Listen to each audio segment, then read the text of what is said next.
Hello बच्चों, let's read this question. The question says that given below are two statement. यहाँ पे दो statement है बच्चों, स्टेटमेंट फर्स्ट और सेकंड। फर्स्ट में बोला गया the correct order of first ionization enthalpy value of lithium, sodium, fluorine and chlorine is. अब यहाँ पे ये गिवन है। सेकंड में बोला गया the correct order of negative electron gain enthalpy value of lithium, sodium, fluorine and chlorine is. यहाँ पर ये गिवन है। अब इनमें से सही स्टेटमेंट को आइडेंटिफाई करना है, सही ऑप्शन को। तो सबसे पहले यहाँ पे क्या समझने वाले हैं बच्चों, की कॉन्सेप्ट में यहाँ पे क्या लगेगा, पीरियोडिक प्रॉपर्टीज़। Periodic properties. अब पीरियोडिक प्रॉपर्टीज़ में यहाँ पर सबसे पहले आयोनाइजेशन एंथैल्पी को समझेंगे। तो कोई आइसोलेटेड गैसियस एटम होता है, उसके वैलेंस शेल से एक इलेक्ट्रॉन को रिमूव करने के लिए जो अमाउंट ऑफ एनर्जी प्रोवाइड करते हैं बच्चों, उसे आयोनाइजेशन एंथैल्पी कहते हैं।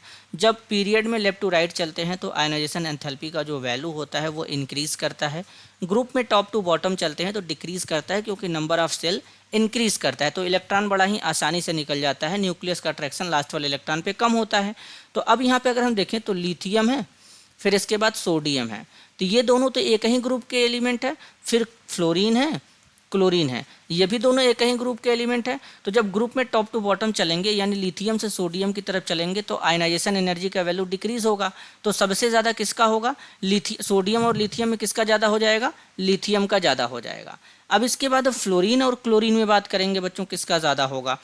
अब यहाँ पर देखेंगे तो फ्लोरीन और क्लोरीन में किसका ज़्यादा होगा, ये ध्यान देना है हमें। अब ये तो हमें पता चल गया कि लिथियम और सोडियम में लिथियम का ज़्यादा होता है और सोडियम का जो आयनाइजेशन एंथैल्पी का वैल्यू होता है वो कम होता है। तो अब यहाँ पर देखेंगे फ्लोरीन और क्लोरीन में, तो ठीक यही कॉन्सेप्ट लगेगा। जब यहाँ पे टॉप टू बॉटम चलेंगे, क्लोरीन का साइज़ बड़ा है, एक ही ग्रुप के एलिमेंट है, जिसमें आयनाइजेशन एंथैल्पी किसका ज़्यादा हो जाएगा, फ्लोरीन का ज़्यादा हो जाएगा, जैसे लिथियम का ज़्यादा था। तो यहाँ पर क्या हो जाएगा, इसके केस में फ्लोरीन का ज़्यादा हो जाएगा लिथियम से। तो यानी यहाँ पर कुछ इस तरीके से हमारा ऑर्डर लग जाएगा, फ्लोरीन का ज़्यादा हो जाएगा यहाँ पे, क्लोरीन यहाँ पे किससे, क्लोरीन से। तो यानी यहाँ पे देन Cl, देन यहाँ पे F हो जाएगा। तो ये हमारा करेक्ट ऑर्डर बन जाएगा आयोनाइजेशन एंथैल्पी का। फर्स्ट का मतलब होता है जब फर्स्ट टाइम इलेक्ट्रॉन को रिमूव करते हैं तब। तो यानी मतलब बच्चों ये पहला वाला स्टेटमेंट यहाँ पे बिल्कुल करेक्ट है। सेकंड की बात करते हैं, इलेक्ट्रॉन गेन एंथैल्पी की अब बात करेंगे। तो इलेक्ट्रॉन गेन एंथैल्पी जो होता है बच्चों, ये भी जब ग्रुप में चलते हैं तो डिक्रीज करता है, और इसके बाद जब पीरियड में चलते हैं तो इंक्रीज करता है। तो इसका मतलब सोडियम से ज़्यादा किसका हो जाएगा, लिथियम का।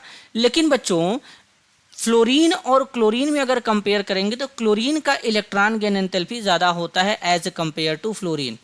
तो ये यहाँ पे ऑर्डर बनेगा। क्यों, जरा ध्यान से समझेंगे तो फ्लोरीन का साइज स्मॉल होता है, स्मॉल होने के कारण जो यहाँ पर इसका साइज स्मॉल होता है, इलेक्ट्रॉन डेंसिटी हाई होता है। अब इलेक्ट्रॉन गेन एंथैल्पी में क्या करते हैं, आइसोलेटेड गैसियस एटम होता है, उसमें इलेक्ट्रॉन को ऐड करते हैं। तो फ्लोरीन का साइज स्मॉल होता है, जब इसमें इलेक्ट्रॉन को ऐड करते हैं तो इलेक्ट्रॉन ऐड नहीं हो पाता है, इंटर इलेक्ट्रॉनिक रिपल्सन हो जाता है।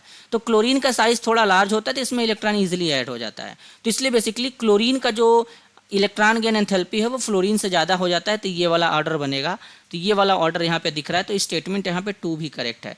तो स्टेटमेंट फर्स्ट और सेकंड दोनों करेक्ट है। तो यहाँ पर फाइनल आंसर क्या होगा, both statement first and statement second are true. यहाँ पर ए वाला सही हो जाएगा बच्चों। This is your answer. I hope you understood it well. All the best.